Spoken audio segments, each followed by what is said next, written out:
So like I said, today we're going to talk about highly pathogenic avian influenza A, H5N1.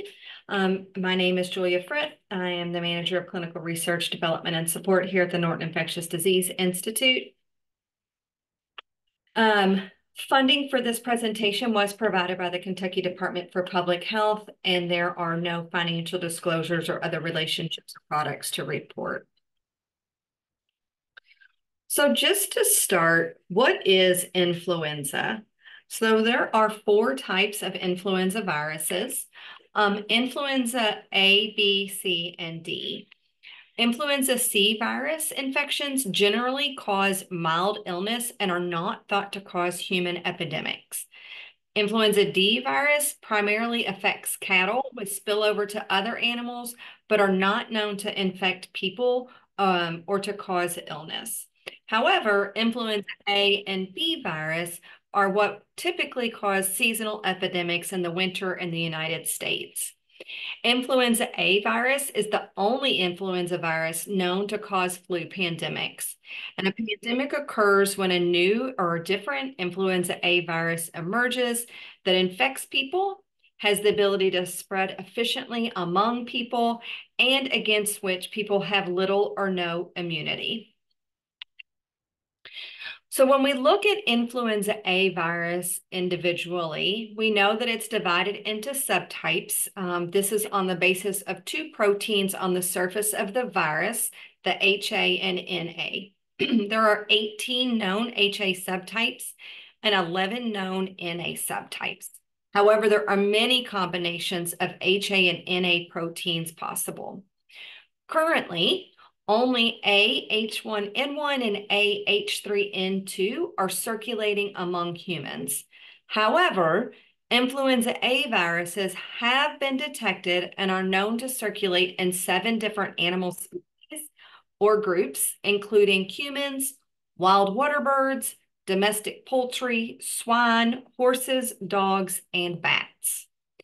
In many other animal species, avian influenza A viruses have been reported to cause occasional infections, but do not regularly spread among them. So for example, cats and seals. So let's look at avian influenza specifically. This is also known as the bird flu. It is an influenza A virus, and avian influenza A viruses that infect birds have evolved into distinct genetic lineages based on the geographic location where they were first detected. So for example, avian influenza A virus that were first detected in birds in Asia can be recognized as genetically different than avian influenza A viruses that were first detected in birds in North America. There are 16 HA and 9 NA subtypes that have been identified. Which goes to that all known influenza A subtypes can infect birds. And this is with the exception of AH17N10 and H18N11, which have only been found in bats. This does occur naturally among wild aquatic birds worldwide, and it has been isolated from more than 100 different species of wild birds around the world. Some avian influenza viruses do infect domestic poultry and backyard birds, which is something that we obviously want to try to avoid. Wild aquatic birds, especially dabbling ducks, are considered to be reservoirs. They can be infected in their intestines and respiratory tract and may not show signs of illness. However, avian influenza A viruses are very contagious among birds, and some of these viruses can sicken and even kill certain domesticated bird species. This includes chickens, ducks, and turkeys. Outbreaks of influenza A virus occur worldwide. Typically, avian influenza viruses are separated into low pathogenic versus highly pathogenic avian influenza. When we look at low pathogenic, this is what most avian influenza viruses are. It causes few signs of disease in infected wild birds, no or minimal signs of disease in chicken or poultry, signs such as maybe ruffled feathers and a drop in egg production. However, in poultry, it can mutate into a highly pathogenic avian influenza virus, and this becomes significant in that it can transfer back to wild birds. Highly pathogenic avian influenza can cause severe disease and high mortality in infected poultry. When we look at the common ones, only some of the avian influenza A5 and AH7 viruses are classified as highly pathogenic, while most of the AH5 and AH7 viruses circulating among birds are actually low pathogenic avian influenza A viruses. Highly pathogenic AH5 or AH7 viruses can cause disease that affects multiple internal organs with mortality up to 90 to 100% in chickens, often within 48 hours. However, again, ducks can be infected without any signs of illness. Like I said before, this can transfer back to wild birds, which increases the spread, resulting in further, because of the geographic reach with birds migration.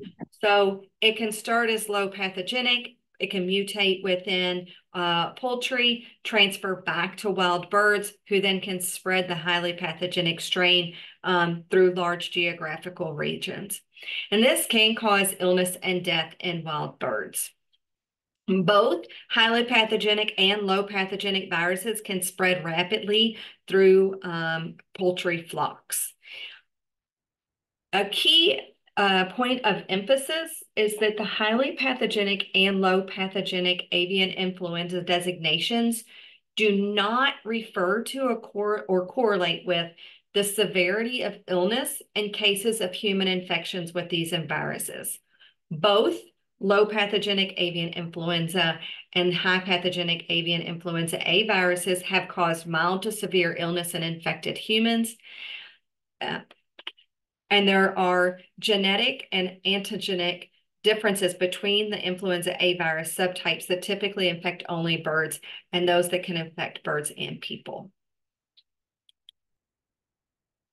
So how is it spread? The CDC has some beautiful infographics that you're going to see throughout this presentation about many things, prevention, how bird flu is spread, and the like.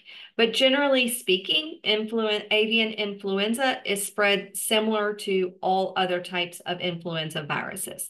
So infected birds shed virus through their saliva, mucus, or feces. And the virus may be present in other infected animals through respiratory secretions, different organs. So that is important when it comes to consumption of poultry or other animals, blood, or other bodily fluids, including milk. And that becomes important when we look at the impact that this could potentially have on dairy cattle. So why is avian influenza a concern? Well, there's the potential for the virus to evolve from a low pathogenic avian influenza virus to a highly pathogenic avian influenza virus, which has a major impact on the agricultural setting. So when avian influenza AH5 or AH7 virus outbreaks occur in poultry, depopulation of infected flocks is usually carried out, which means that we'll have a lower amount of poultry or less eggs. In addition, surveillance of flocks that are nearby or linked to the infected flocks could be quarantined, or other methods may be used. There's a potential for rapid spread of illness and death among infected poultry during an outbreak. So like I said before, poultry can die within 48 hours of becoming infected, and that can have a huge impact, obviously, on our food supply. Economic impact and trade restrictions are also identified as an area of concern, particularly when impacted animals cannot be traded across borders. And again, the impact that that has not only on the agricultural side of things, as well as the food supply side of things. Additionally, it is possible that avian influenza can be passed to humans that are exposed to infected birds or infected animals in general. And that is one of the main concerns from a pandemic or an infection perspective. So avian influenza and its impact on other animals. So really, it mainly infects and spreads among wild migratory birds and domestic poultry. And although bird flu viruses uh, may just be in that group, it is known to spread to other animals as well. And so it can infect mammals that eat infected birds or poultry. So seals, birds, stray or domestic animals, for example. And there have been cases of spread in domestic animals, including cats, dogs, goat kids, and dairy cows. In 2013 was the first time it was identified in mammals in both polar regions. So interestingly, there was a polar bear that was infected and died in Alaska, and an elephant and fur seals impacted in Antarctica. While it is very rare for people to become infected with bird flu viruses through contact with infected wild, stray, feral, or domestic mammals, it is possible, especially if there is prolonged and unprotected exposure to the animal. So like I said before, it does rarely infect people. However, it has been reported in 23 countries since 1997.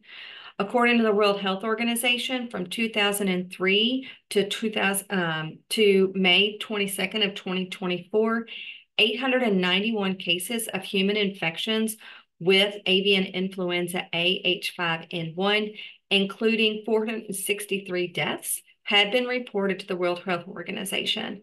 That's about almost a 50% mortality rate. Almost all of these cases, however, have been linked to close contact with infected live or dead birds or contaminated environments.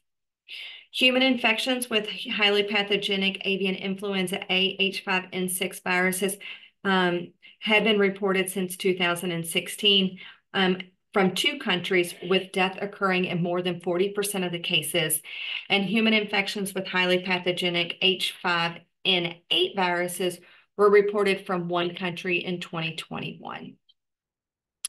Infection occurs in humans when the virus gets into the eyes, nose, mouth, or is inhaled. So again, not unlike how we would get infected with any other influenza virus.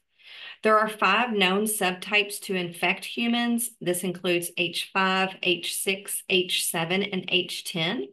However, usually H5N1 and H7N9 are the ones that have been known to infect people. The others have been detected in small numbers of people.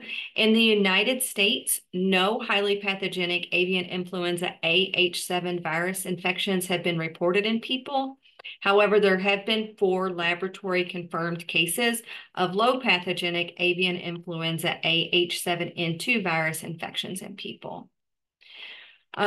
Recent years have also shown highly pathogenic AH5N6 and low pathogenic H9N2.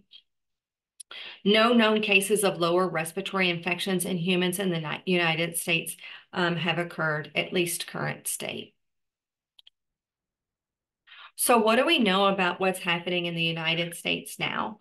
So we know there's an H5 avian influenza is widespread worldwide. There is currently outbreaks in both poultry and U.S. dairy cows. We know that the public health risk is currently low. Just want to highlight that point again. The public health risk is currently low.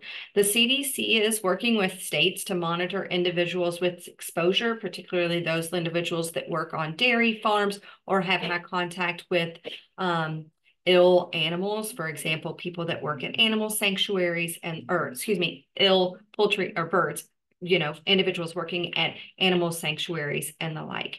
There have been cases identified, however, in U.S. dairy workers.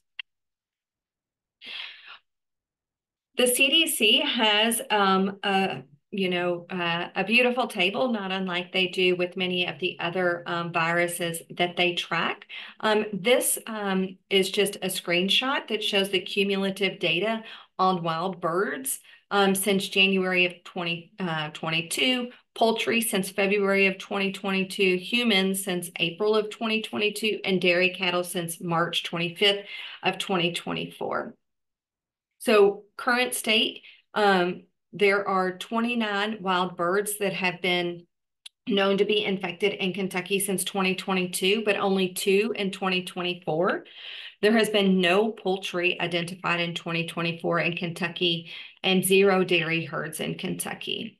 There are states, however, with outbreaks, and this includes Idaho, South Dakota, Michigan, Ohio, North Carolina, Colorado, New Mexico, Texas, and Kansas.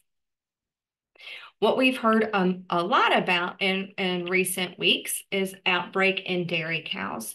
So March 25th, 2024 is when the multi-state outbreak was first reported.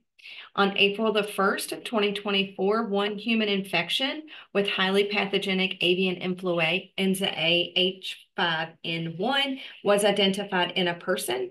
This individual had contact with dairy cattle thought to be infected, and this is thought to be the first instance of mammal to human spread of highly pathogenic avian influenza A H5N1. On May 1st, additional sporadic human cases were identified. Again, this is another infographic that shows the probability of how the bird flu outbreak in dairy cattle can potentially be spread. There is the consideration around unpasteurized or raw milk, which we will talk about shortly, but I want to highlight again that no human-to-human spread has been reported. So like I said, there were 3 human cases that were reported between April 1st, 2024 and May 29th of 2024. One of these was in Texas, 2 in Michigan. They have not been identified to be associated with each other in any way. All cases had exposure to infected dairy cows, and it was probable cow-to-person exposure. So when we look a little deeper into the cases, so case 1 was an individual from Texas. This again was the first case of influenza A H5N1 bird flu in the United States linked to an outbreak in dairy cows, and likely the first case from a cow globally. This individual did work where sick cows were identified. Interestingly, their symptoms only included eye discomfort and redness. They did have specimens that were collected from both the eye and the upper respiratory tract, and both of these specimens ended up being positive. The second case was an individual that was from Michigan. This was also an individual working on a dairy farm where H5N1 had been identified in the cows. This person was being monitored for symptoms because of their exposure, and they also only reported eye symptoms as their primary symptoms. This person had an upper respiratory tract specimen and an eye specimen collected as well. However, interestingly, only the eye specimen was positive for AH5N1. The respiratory tract specimen was negative. The third case was a patient or an individual that was from Michigan, also working on a dairy farm where H5N1 had been identified in cows. This, however, was the first case to report typical acute respiratory illness symptoms, so cough, fever, and eye discomfort and watery discharge. Their specimen was also positive for H5N1. I could not find where that specimen was collected from. So symptoms for the avian influenza range from mild illness to severe and death. This image here on the right is the eye from the New England Journal of Medicine. Is the case, the eyes from the first case that was identified. So you can see the conjunctivitis and a little bit of that conjunctival hemorrhage. Again, the signs and symptoms are really similar to regular respiratory or regular influenza virus, so conjunctivitis, upper respiratory tract infection, fever, cough, sore throat, and pneumonia. Less common signs include diarrhea, nausea, vomiting, or seizures. However, it can result in death. So the CDC has developed case definitions for both confirmed, suspected, and probable cases. And when I looked through this, it's not very much different than the case definitions that were developed for many of the other pathogens of concern that the CDC looks for. So a confirmed case is an individual that has a confirmed test by the CDC's Influenza Division Laboratory or to a designated lab. A suspected case is also a person under investigation. So they meet the EPI criterion and they are waiting either to be, the test results are not known yet or they are pending.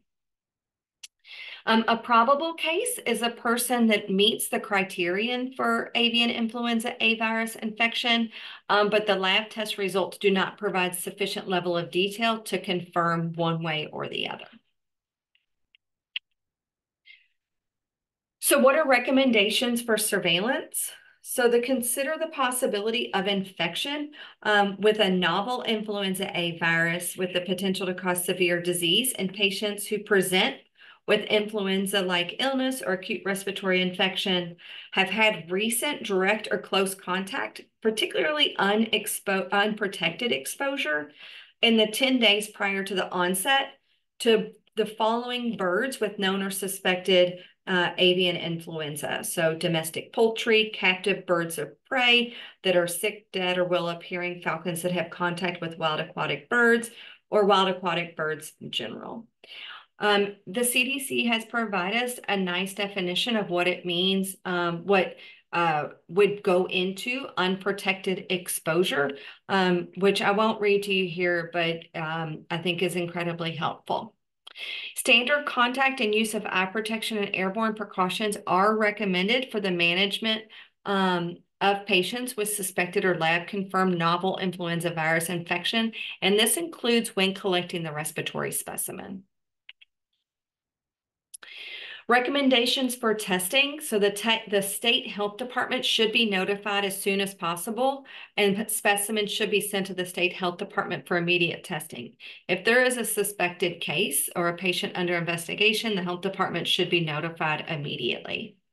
If infection with a novel virus is suspected, the State Department is encouraged to initiate a public health investigation and to notify the CDC promptly. So what about infection control in the healthcare setting? So this isn't different really than the infection control processes that we would follow in the setting of any novel influenza A virus.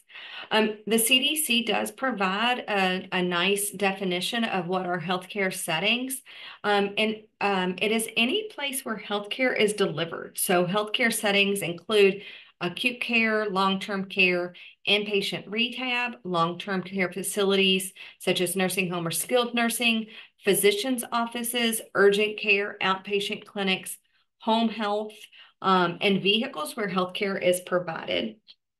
They go on to talk about non-healthcare settings where healthcare is routinely delivered. So for example, a medical clinic within a workplace or a school. Ways to minimize exposure is really making sure that we have masking and prompt isolation when an individual comes in, making sure that they have the personal protective equipment readily available for them to wear. Implementing engineering controls. This includes utilizing physical barriers and making sure the HVAC systems are working correctly. Monitoring and managing exposed healthcare workers. This includes determining whether or not you're going to cohort workers to provide care to patients that are under investigation, as well as having a screening process when healthcare workers may become ill if they have been exposed. Training and educating healthcare personnel on infectious diseases, making sure they understand how to detect infectious diseases or respiratory illnesses, and how to don and doff their personal protective equipment. Ensuring adherence to infection control practices regarding standard precautions plus contact and airborne. Healthcare practitioners who enter the room or care for the area should follow the appropriate personal protective equipment for airborne precautions. So the patient should be put in an airborne precaution room. Hand hygiene with an alcohol-based hand rub is still the preferred method for hand hygiene. Gloves should be worn with contact of all the patient and all environmental contact. Gowns should be worn upon entry to the patient room or area. Respiratory protection should be worn when upon entry to the patient room or area, along with eye protection. Again, the patient should be placed in airborne precautions as soon as that space is readily available. You should use caution when performing aerosol generating procedures. This includes things like intubation, extubation, non-invasive ventilation, and making sure that respiratory protection is used at those times. Ensure that the cleaning and disinfection procedures are followed consistently and correctly. There's the detailed list on the CDC's website. Current state standard cleaning and disinfecting procedures are adequate for influenza viruses. Management of laundry and food service utensils is following standard procedure, and medical waste is managed in accordance with your current requirements for the Department of Public Transportation. Making sure that you have good management of visitors, accessing and movement throughout the facilities, particularly visitors that are coming to visit patients that are under investigation for highly pathogenic avian influenza, but visitors in general. It's also important that implementation of mechanisms and policies to alert healthcare practitioners about increased respiratory illness activity or an outbreak within the facility. So if it's not common for you to see a high amount of influenza virus at this time or at a certain time, and you do, you need to develop mechanisms for how you're going to communicate that out and collaborate with the public health departments. So what are ways to prevent? So avoiding direct contact with wild birds and other animals suspected or infected with bird flu viruses. Remember that wild birds can be infected even when they do not look sick, so avoid contact with wild birds. Avoid unprotected contact with domestic birds or poultry that may be ill, have died, or are suspected to have bird flu infections. Do not touch surfaces that may be contaminated with salivus or body fluids or other contaminated materials, and cooking food to the recommended temperature. So poultry and eggs to an internal temperature of 165 kills bacteria and viruses, and cooking beef to the appropriate internal temperature kills bacteria. It is important to acknowledge that drinking of raw milk should be avoided.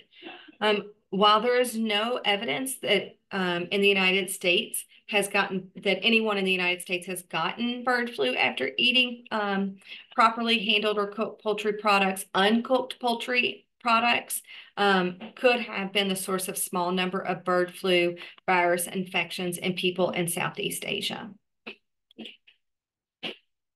Other groups who have contact with birds and that we that need to be aware as well. So backyard hobbyist or flock. So if you have sick birds or an unusual amount of deaths, this needs to be reported to the health department. Hunters should dress game birds in the field whenever possible. They should wear personal protective equipment when dressing birds. This includes gloves, N95 respirator or face mask, and eye protection. And they should dispose of gloves and masks when complete and clean their hands with soap and water. The FDA did just recently on the 6th of June put out a letter regarding sale and consumption of raw milk in light of the current a highly pathogenic avian influenza outbreak that is potentially occurring in dairy cattle. This is not here for you guys to read. I understand that it is not big. The link to get to it is there, but I just wanted to let you know that it exists. There are also some really nice infographics that I've got here that have been provided by the CDC for multiple different groups of peoples. So there are some states that allow for intrastate selling of raw milk. And so helping people to understand what is raw milk, why is it risky, and what people can do to avoid getting sick, particularly in those locations such as farmer markets or some of those co-ops or food exchange programs. This here is an infographic that the CDC has provided for how workers can protect themselves when working with farm animals.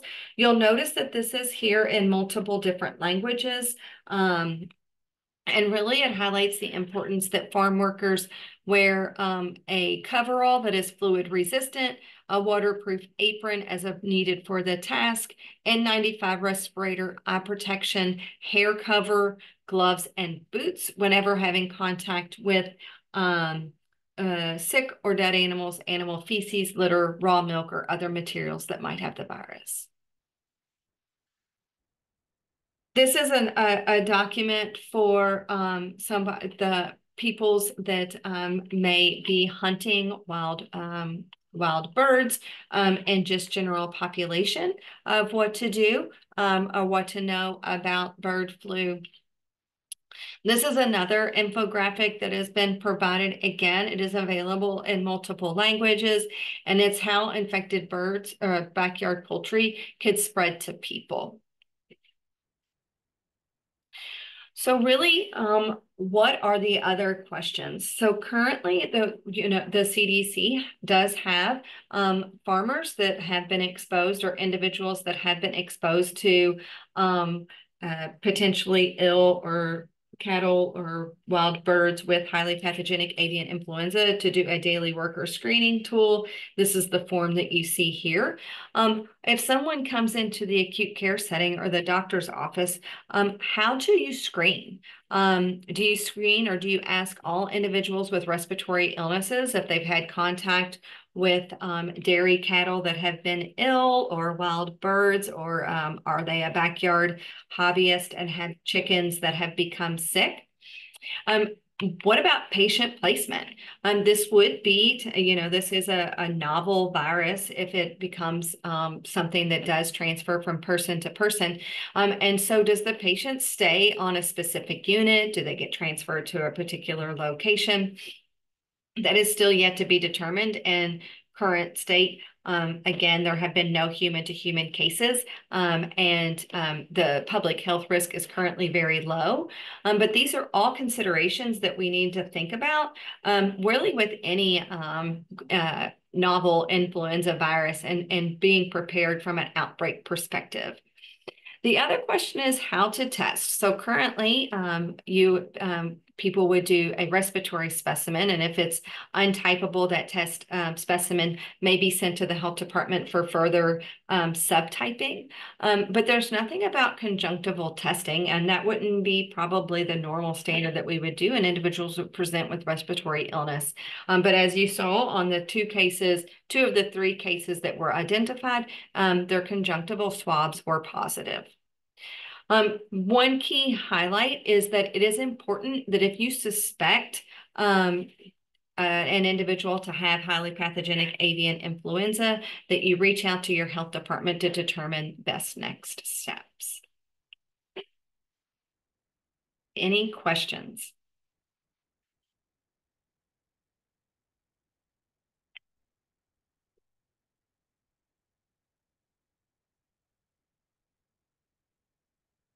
All right. Here are my references if needed, and please be sure to follow us on social. Thank you.